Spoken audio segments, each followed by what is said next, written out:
Hello guys, welcome back to my channel. जैसे कि आप लोग जानते हैं, थंबनेल पे आपने लोगों ने देख ही लिया होगा कि जो भी आपका यूपी टेट या फिर सुपर टेट जो एग्ज़ाम आपका होने वाला है आपका दिसंबर तक, तो उसके लिए मोस्ट इंपॉर्टेंट ईवीएस के पीवाईक्यूज़ लेकर आई हूँ। देखिए, यूपी टेट हो दे रहे हो या फिर आप सुपर टेट दे रहे हो, तो दोनों में ही आपका ईवीएस पूछा जाता है। तो उसी के क्वेश्चंस लेके आई हूँ। तो चलिए स्टार्ट करते हैं क्वेश्चंस। इससे पहले मैंने एक वीडियो क्लास फर्स्ट में लेके आई हूँ। इससे पहले मैंने जो वीडियो कराई है वो आपकी ईवीएस की नहीं है, बल्कि आपकी जो है सीडीपी की है। उसमें थोड़ा सा थंबनेल में ईवीएस का लग गया, तो यहाँ पर मैंने थंबनेल को तो चेंज कर दिया, जो अंदर वीडियो के अंदर लगा था वो थंबनेल नहीं चेंज हो पाया। तो यहाँ पर हम क्लास फर्स्ट करते हैं। क्वेश्चन टॉप क्वेश्चंस हैं, इसमें 15 क्वेश्चंस हम करेंगे जो हमारे एग्ज़ाम के पॉइंट ऑफ व्यू से बहुत ही इंपॉर्टेंट है। तो चलिए देखते हैं इनको।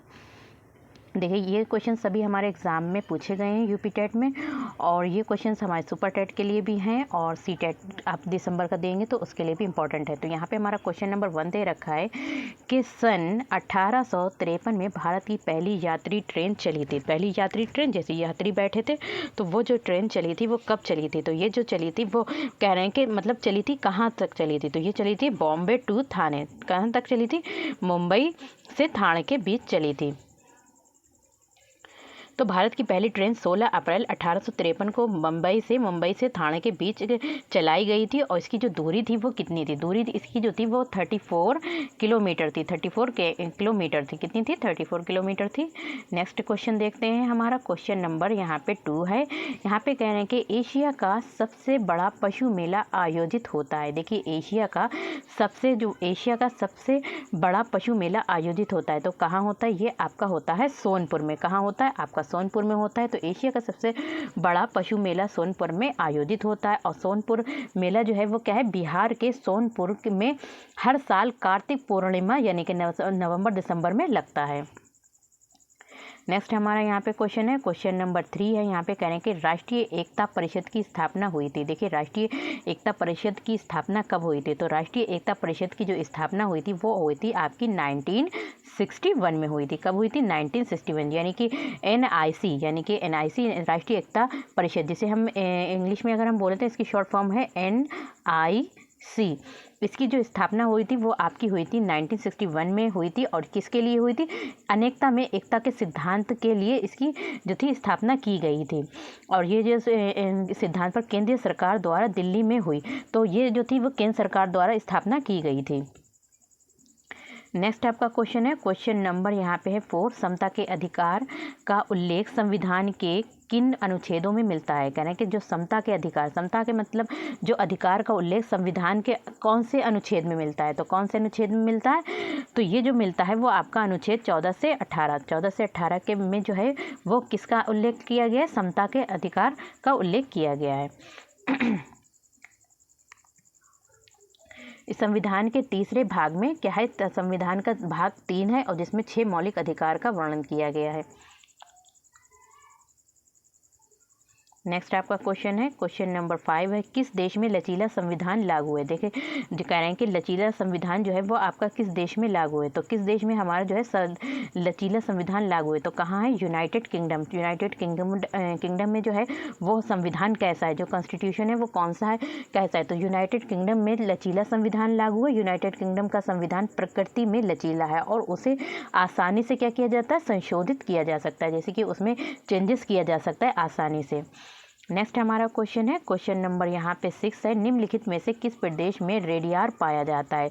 तो ऐसा कौन सा प्रदेश है जहाँ पे क्या पाया जाता है? रेडियार। देखिए, रेडियार जो पाया जाता है वो कहाँ पाया जाता है? कौन से प्रदेश में पाया जाता है? देखिए, जो रेडियार है वो आपका जो पाया जाता है, तो रेडियार जो है वो टुंड्रा प्रदेश में पाया जाता है। टुंड्रा प्रदेश में पाया जाता है। रेडियार टुंड्रा प्रदेश के निवासियों के लिए परिवहन और माल ढुलाई के काम में आते हैं। जो रेडियार होते हैं वो कहाँ के काम आते हैं? या जैसे कि जो काम आते हैं वो आपके परिवहन और माल ढुलाई के काम में आते हैं। नेक्स्ट आपका क्वेश्चन है, क्वेश्चन नंबर है यहाँ पे आपका 7 है। निम्नलिखित में से कौन सा एक शीतोष्ण घास प्रदेश नहीं है? तो कह रहे हैं कि निम्नलिखित में से कौन सा एक जो है शीतोष्ण घास प्रदेश नहीं है? तो कौन सा नहीं है? तो यहाँ पे कंपास क्या है? ये एक शीतोष्ण घास प्रदेश नहीं है। नेक्स्ट आपका क्वेश्चन है, क्वेश्चन नंबर 8 है। यहाँ पे कह रहे हैं कि जनसंख्या के आकार के अनुसार बृहत्तम महाद्वीप है। देखिए जनसंख्या के अगर देखें, पॉपुलेशन के अकॉर्डिंग देखें तो उसके सबसे बड़ा जो बृहत्तम क्या है, सबसे बड़ा तो लार्जेस्ट जो है हमारा महाद्वीप कौन सा है, तो ये कौन सा है, ये एशिया महाद्वीप। तो एशिया महाद्वीप क्या है आपका सबसे जो है वो बड़ा महाद्वीप है। नेक्स्ट हमारा क्वेश्चन है, क्वेश्चन नंबर 9 है। यहाँ पे कह रहे हैं कि भारत में थारू जनजाति कहाँ निवास करती है। तो भारत में थारू जनजाति, कौन सी जनजाति, यहाँ पे बात हो रही है थारू जनजाति की हो रही है। तो जो थारू जनजाति है वो आपकी कह रहे हैं कि कहाँ निवास करती है, तो ये निवास करती है आपकी उत्तर प्रदेश के तराई क्षेत्र में करती है। ठीक है, एक तराई क्षेत्र में करती है और दूसरी कहाँ करती है, उत्तराखंड में। देखिए जो हमारा जो CBSE ने जो है आयोग ने क्या माना है, तो क्वेश्चन इसका जो आंसर माना है वो A भी माना है और C भी माना है। क्या माना है आपका, A भी माना है, ठीक है, और C भी माना है उत्तराखंड में और उत्तर प्रदेश के तराई क्षेत्र में। नेक्स्ट आपका क्वेश्चन है, क्वेश्चन नंबर है 10 है। भिलाई इस्पात संयंत्र स्थित है। देखिए भिलाई इस्पात संयंत्र जो है वो स्थित है, कहाँ स्थित है, तो भिलाई इस्पात संयंत्र भारत के छत्तीसगढ़ के भिलाई में स्थित है। कहाँ स्थित है आपका, छत्तीसगढ़ के भिलाई इस्पात में स्थित है। और ये क्या है, ये जो है भिलाई इस्पात जो है वो क्या है आपका भारत का पहला इस्पात उत्पादक संयंत्र है। नेक्स्ट हमारा क्वेश्चन है, क्वेश्चन नंबर है यहाँ पे 11 है। भारत में महिलाओं के लिए आरक्षण की व्यवस्था कहाँ है। देखिए भारत में, इंडिया में जो महिलाओं जो भी वुमेन्स हैं तो उनके लिए कह रहे हैं कि किस में आरक्षण की व्यवस्था है, कहाँ पर है, तो आरक्षण की जो व्यवस्था है वो कहाँ पर है, तो ये जो है आरक्षण की जो व्यवस्था है वो आपकी क्या है, पंचायती राज संस्थाओं में है। कहाँ है, तो आरक्षण की जो व्यवस्था है भारत सरकार, भारत में महिलाओं के लिए तो कहाँ है, पंचायती राज संस्थाओं में है। इस संस्था में क्या होता है, इस संस्था में ये संस्था की गई, इस संस्था में ये व्यवस्था की गई जो है क्या है, पंचायती राज संस्था, तो व्यवस्था की गई कि आरक्षण के मसले पर महिलाओं के लिए उपलब्ध कुल सीटों की संख्या, जो भी सीटों की जो संख्या है वो 1/3 से कम ना हो। नेक्स्ट हमारा क्वेश्चन है, क्वेश्चन नंबर है यहाँ पे 12 है। यहाँ पे कह रहे हैं कि किसी राज्य के राज्यपाल की नियुक्ति के लिए कम से कम क्या उम्र होनी चाहिए। तो किसी राज्य के राज्यपाल यानी कि स्टेट के राज्यपाल की नियुक्ति के लिए कम से कम कितनी उम्र होनी चाहिए। तो इसमें जो उम्र होनी चाहिए, तो इसमें जो उम्र होनी चाहिए कितनी होनी चाहिए, 35 ईयर्स होनी चाहिए, यानी कि 35 वर्ष होनी चाहिए।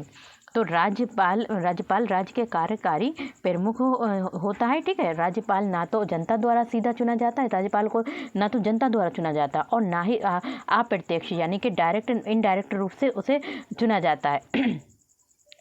बल्कि क्या होता है, उसकी नियुक्ति राष्ट्रपति की मोहर पर लगे आज्ञा पत्र के माध्यम से होती है। नेक्स्ट आपका क्वेश्चन है, क्वेश्चन नंबर यहाँ पे इंपॉर्टेंट क्वेश्चन है और सभी क्वेश्चंस हमारे एग्जाम में पूछे गए हैं। ये आपके यूपी टेट के लिए भी इंपॉर्टेंट है, सुपर टेट के लिए और सी टेट से भी इससे क्वेश्चंस आते हैं। जैसे कि आपका अनुच्छेद से आ गए क्वेश्चन, तो ये सब चीज़ें क्वेश्चंस जो होते हैं वो हमारे सी टेट में भी पूछे जाते हैं, चाहे पेपर 1 हो चाहे पेपर 2 हो। तो पेपर 2 में भी पूछे जाते हैं इससे क्वेश्चन। क्वेश्चन नंबर 13 है, यहाँ पे कह रहे हैं कि अनुच्छेद 356 का प्रथम प्रयोग कब और कहाँ हुआ था। तो कह रहे हैं कि जो अनुच्छेद कौन सा 356 है, इसका पहला प्रयोग यानी कि इसका यूज़ कब हुआ था, मतलब यहाँ पे हमें कब बताना है और कहाँ होता बताना है। कब हुआ था मतलब कौन से सन में हुआ था और कहाँ हुआ था। तो इसका जो हुआ है प्रयोग हुआ था वो केरल में हुआ था और 1959 में हुआ था। कहाँ हुआ था, केरल में हुआ था और 1959 में हुआ था। तो अनुच्छेद 356 का प्रथम प्रयोग 1959 में केरल में हुआ था। अनुच्छेद 356 जो है 356 केंद्र सरकार को किसी राज्य सरकार को बर्खास्त करने और राष्ट्रपति शासन लगाने की अनुमति उस अवस्था में देता है जब राज्य की संवैधानिक तंत्र पूरी तरह से विफल हो गया हो। नेक्स्ट आपका क्वेश्चन है, क्वेश्चन नंबर है यहाँ पे आपका 14 है। नगर निगम द्वारा कौन सा कर लगाया जा सकता है। देखिए जो नगर निगम है उसके द्वारा कह रहे हैं कि कौन सा टैक्स लगाया जा सकता है। तो कौन कौन से टैक्स लगाए जा सकते हैं, तो नगर निगम के द्वारा कौन कौन से लगाए जाते हैं। देखिए गृह कर भी लगाया जाता है, ठीक है, मनोरंजन कर भी लगाया जा सकता है और चुंगी कर भी लगाया जा सकता है। तो आपका ऑप्शन हो जाएगा डी ऑप्शन इज राइट आपका है, तो उपयुक्त सभी। और लास्ट हमारा क्वेश्चन है, क्वेश्चन नंबर है यहाँ पे 15। संसार का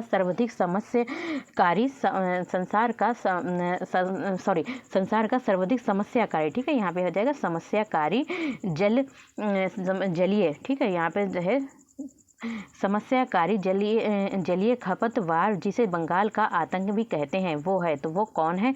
तो वो क्या है आपका जो है एखोर्निया क्रॉसिप्स है। कौन है? जलकुंभी जिसे बोलते हैं, क्या बोलते हैं? एखोर्निया क्रॉसिप्स यानी कि जलकुंभी जिसे बोलते हैं।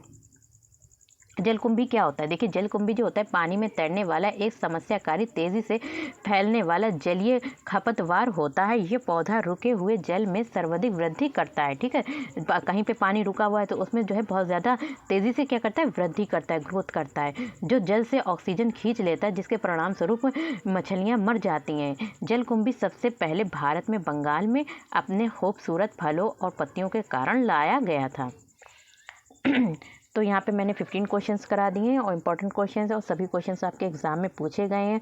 और देखिए जब आप जो क्वेश्चन पूछे जाते हैं और उनको आप कर लेते हैं तो आपको आइडिया लग जाता है कि किस तरीके के एग्जामिनर क्वेश्चन पूछता है। तो ये आपके लिए देखिए बहुत इंपॉर्टेंट क्वेश्चंस थे और ये क्लास फर्स्ट है। नेक्स्ट क्लास में मैं 15 क्वेश्चंस कराऊंगी, आपके नेक्स्ट क्लास लेकर आऊँगी।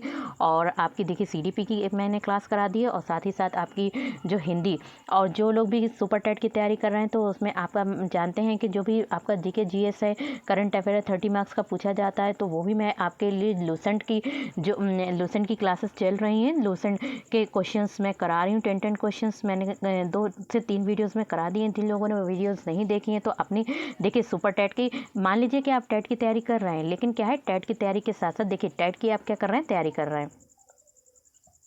मान लीजिए किसी का क्या है? टेट है, ठीक है, जिनका जो बीएड कर रहे हैं या फिर बीएड कर रहे हैं या फिर DLED कर रहे हैं, और किसी का क्या है? सुपर टेट है, STET है। तो ये जो क्लास हैं, जो भी मैं क्लासेस करा रही हूँ वो सुपर टेट, देखिए सुपर टेट में आपके 14 सब्जेक्ट होते हैं और टेट में आपके 5 सब्जेक्ट होते हैं।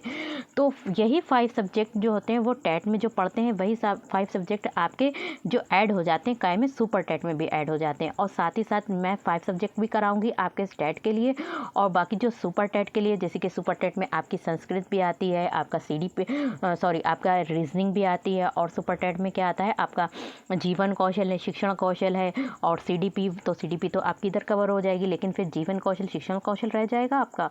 और क्या आएगा आपका? रीजनिंग पूछी जाती है 5 मार्क्स की, 5 मार्क्स का आपका कंप्यूटर होता है, ठीक है। और जो लूसेंट के आपकी क्लासेस चल रही हैं GK GS की, तो उन्हें भी करते रहिए ताकि आपके एग्ज़ाम तक आपकी लूसेंट भी कंप्लीट हो जाएगी। और आपको 3 से 4 मिनट की वीडियो होती है, आप लोग उनको ज़रूर देखा कीजिए। और साथ ही साथ आपकी जो भी है और शॉर्ट वीडियो भी आपके लिए हैं, जो भी क्लासेस करा रहे हैं। देखिए हिंदी की भी शॉर्ट वीडियो आ रही हैं और आपकी जो है हिंदी की भी शॉर्ट वीडियो आ रही हैं और आपकी क्या आ रही हैं GK की भी शॉर्ट वीडियो है। तो शॉर्ट वीडियो को भी अच्छे से देखा कीजिए ताकि क्वेश्चंस जो है एग्ज़ाम में पूछे गए हैं तो उनको आप लोग कवर करें। तो वीडियो पसंद आए तो like share subscribe my channel. Thank you, have a nice day. मिलते हैं नेक्स्ट वीडियो में।